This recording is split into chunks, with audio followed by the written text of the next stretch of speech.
Hey everybody, welcome back to James Draws Everything. This is your host James, and I am back today doing what I do, drawing every country in the world's flag. And today we're going to be doing another one in Southeast Asia. We're going to be doing the country of Thailand. Alright, so I'll tell you right now, this part of the world, not really my area of expertise. But I can say from all the episodes I've done in this region so far, they're always pretty fun. There's always a lot of interesting stuff going on. So we'll get to all of that.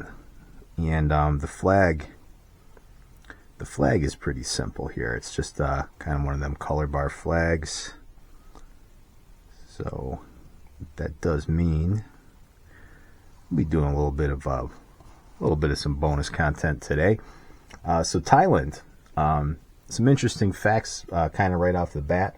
For one, it has never been colonized.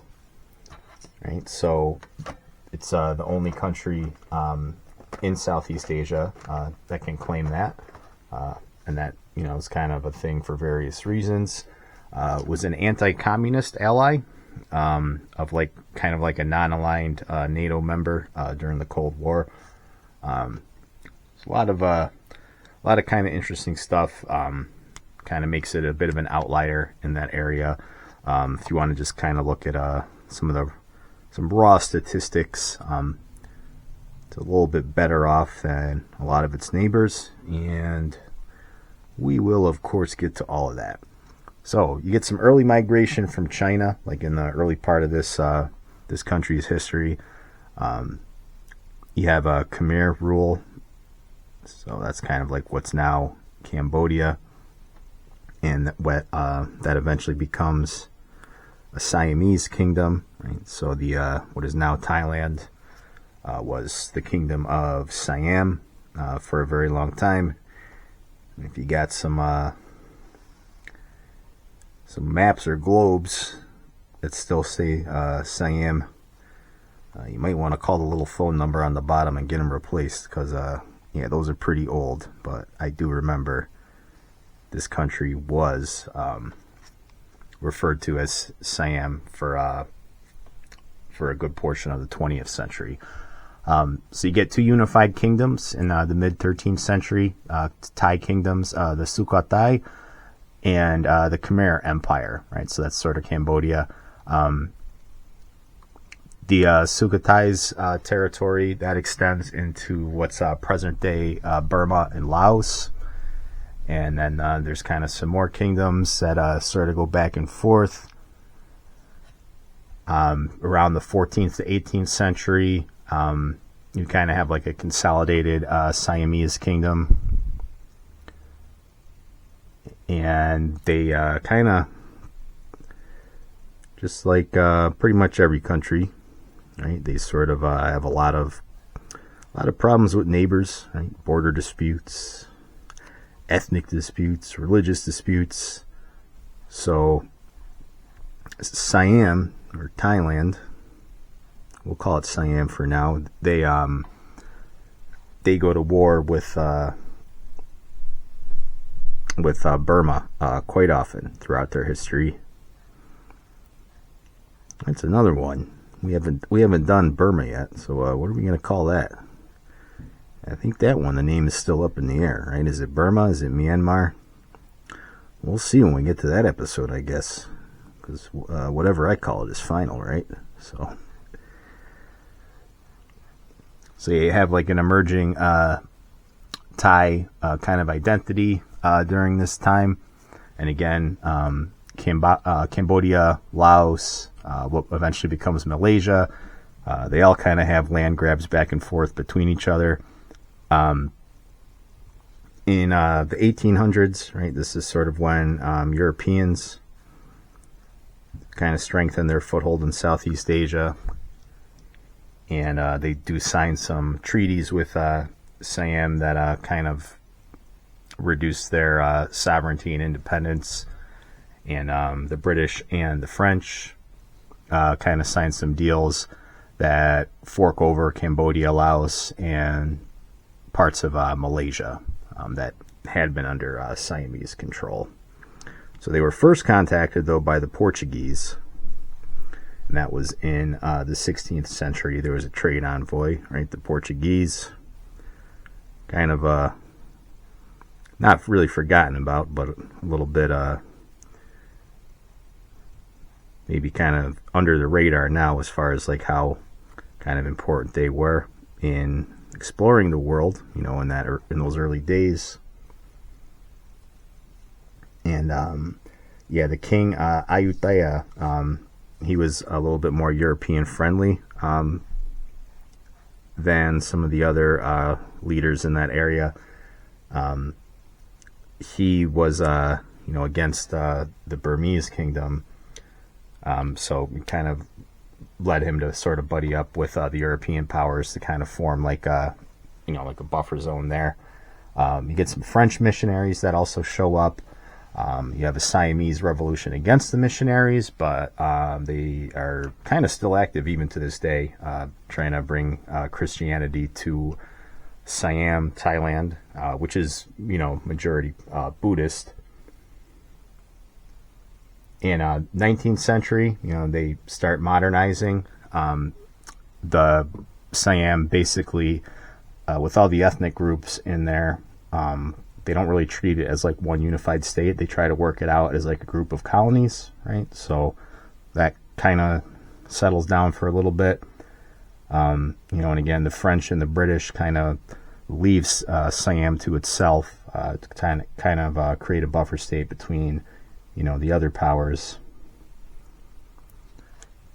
And then leading into the 20th century, there's a bloodless revolution that leads to a constitutional monarchy. That happens in 1932.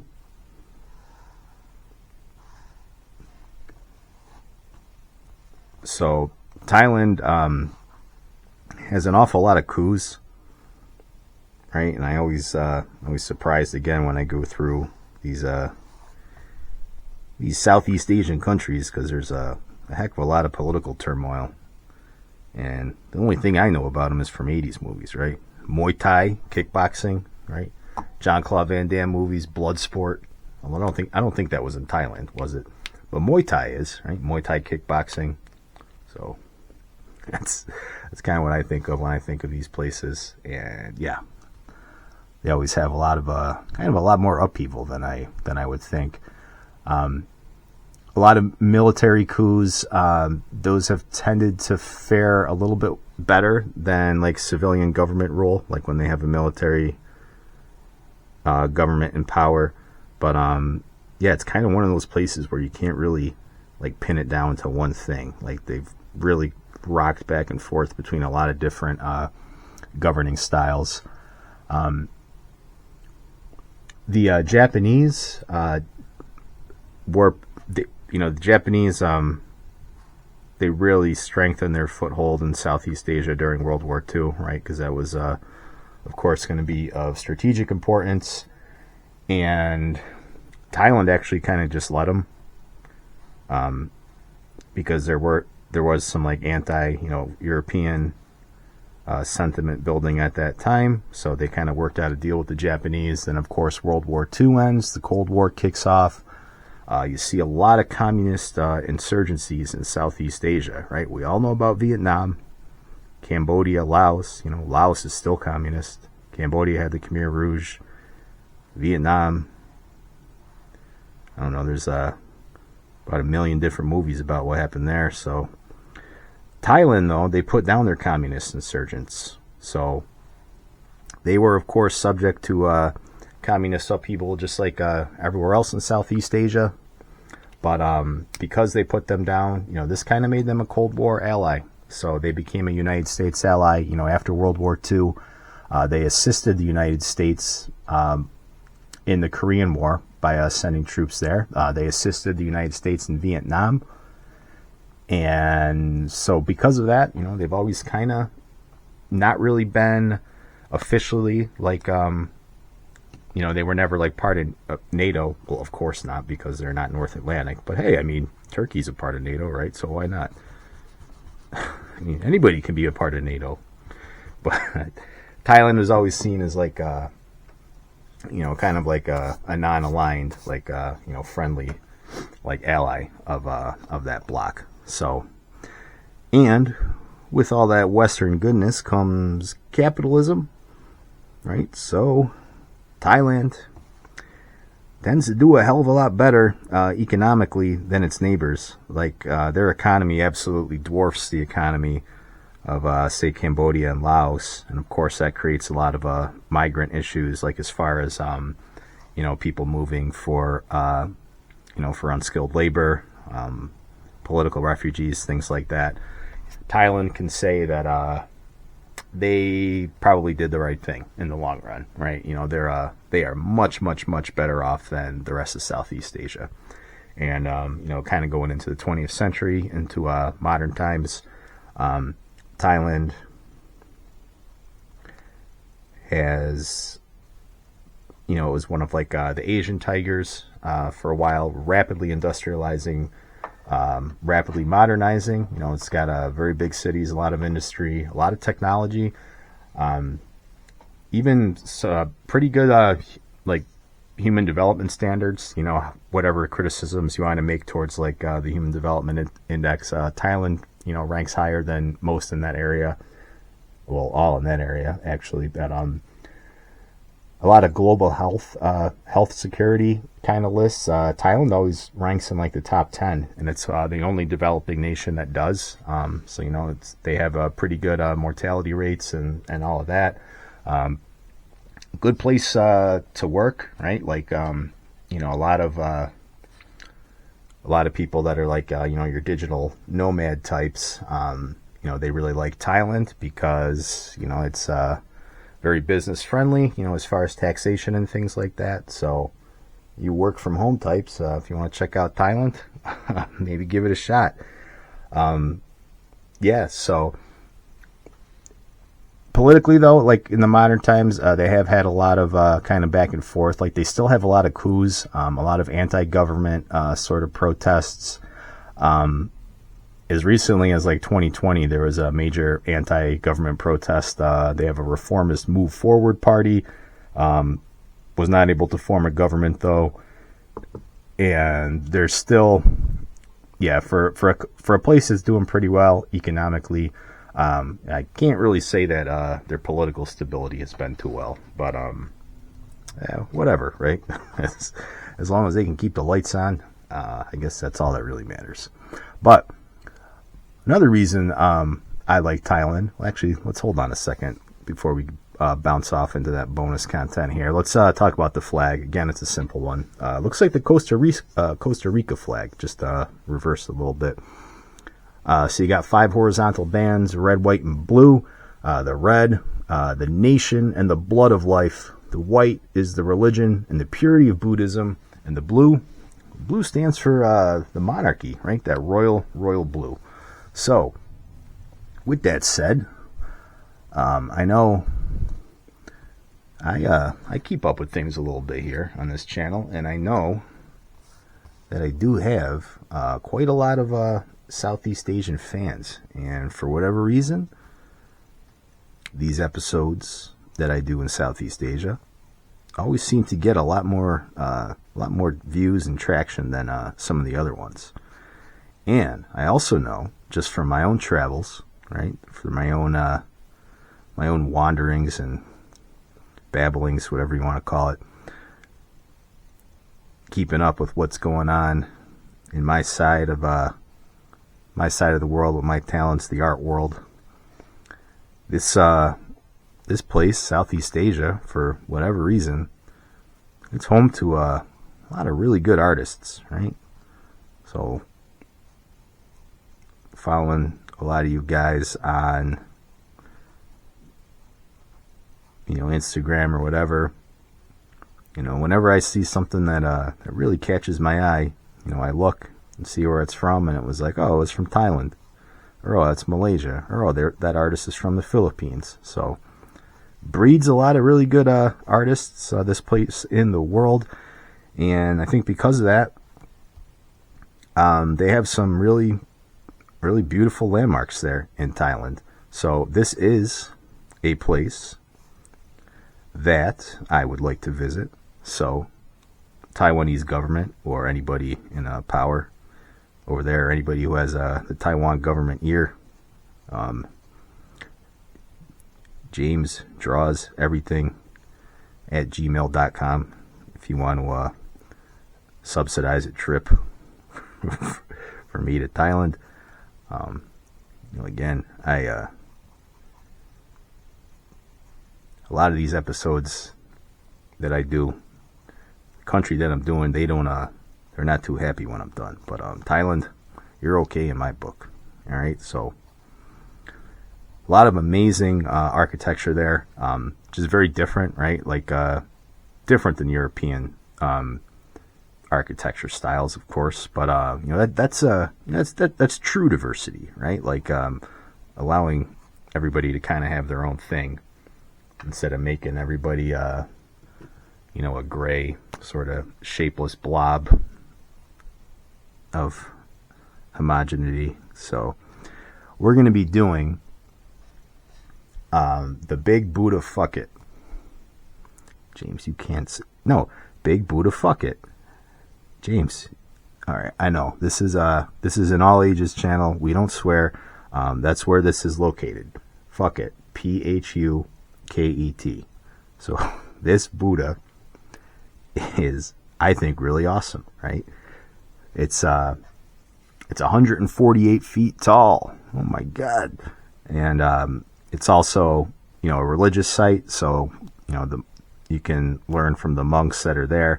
Very popular tourist destination, and yeah, it's made out of white jade marble. And so, white jade marble, that's it ain't cheap, and yeah, it just looks gorgeous, right? Like under the sun, you can really see all the intricate detail in the artwork and stuff. And again, it's very kind of very respectful of tradition and stuff. And Buddhism, man, it ain't my thing, but I can respect that, right? I can respect differences in that way. And I think the artwork is pretty neat. And I wish that the quote unquote Western world still built beautiful structures like this, right? Doesn't all have to be functionality, right? You can have beauty too. Like you don't have to, beauty you can't measure in GDP or anything like that. That's another thing. James getting sidetracked. Yeah, let me talk a little bit about that. So, here's my stance on modern architecture. So yeah, again, you look at pictures of, say, like Buffalo, New York in 1903 or something, right? Like absolutely gorgeous, right? It looked like an ancient, like Roman city or something. And you look at, old pictures of St. Louis or Memphis, and there was a lot of attention paid to like just beauty, right? Like very detailed, elaborate structures, right, that paid homage to traditions, right, and not just they weren't just functional. And I think like if you look at like the Soviet Union, right, like during the 20th century, or even some of the Eastern Bloc countries there, right, during the Cold War, like it's depressing, right? It's all square, but I mean, you don't need to have like a good looking public school, right? Like just has to have, doors, windows, heat, electricity, and all that. It doesn't have to look good. You can still do it there, but you could still teach there or whatever. Same with like any kind of federal building, whatever, post office. But there is something to be said about trying to bring beauty to the world instead of just functionality. So we lost that somewhere here in the West. It's not much different than it was in like the Soviet Union, which is weird because we were trying to defeat the commies And thank you, Thailand, for being on our side for that. I'm trying to kiss up to them here a little bit. Again, Taiwan government, reach out to me. But yeah, so we're on the same side, and a lot of this sort of stuff. So it is just kind of one of those weird things historically where, yeah. Guess what I'm just trying to say. Long story short, I'm babbling here, but yeah, it's important to have beauty. You got to have functionality, of course, but you can't limit things to just numbers on a GDP spreadsheet and all that. You got to have beauty too. And Thailand, looks like you're doing that, so good on you. You keep it up. Right? And then, this is just a quick little scribble here that I'm doing for Big Buddha Fuck It. And I'm sorry, I'm so immature. I'll never stop laughing. But so these are trees in the background, right? And here, I'll show you how big a person is, right? A person standing next to this thing is about yay tall. So that's me, I guess. That's me when Thailand invites me. So that's me standing in front of the giant Big Buddha Fuck It, and got some clouds in the background. Looks like there's some water as well. Like there's a big, I'm not sure if that's the ocean or a lake or something, but yeah, it looks awesome. There's a lot of stuff like this too. A lot of white marble buildings and structures, bridges, and just, yeah, they have cool stuff in Thailand. So let me just I don't think I'm gonna color this, guys, because I think we're running. What am I doing here? Yeah, I think we're running a little bit late, but just add a little bit more shadows to it. And yeah, so you can go visit this in Thailand. Again, there's me. There's the entranceway to it, and there's there's the giant Buddha. Giant Buddha Fuck It, Big Buddha Fuck It, 148 feet tall, of pure, solid, expensive, bling bling jade marble. And that's about it. There you go. So there's, here, let me just clarify here. Give me 1 second.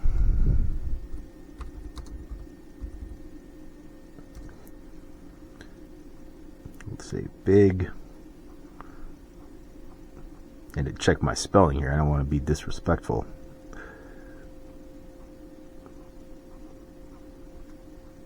Big Buddha Fuck It.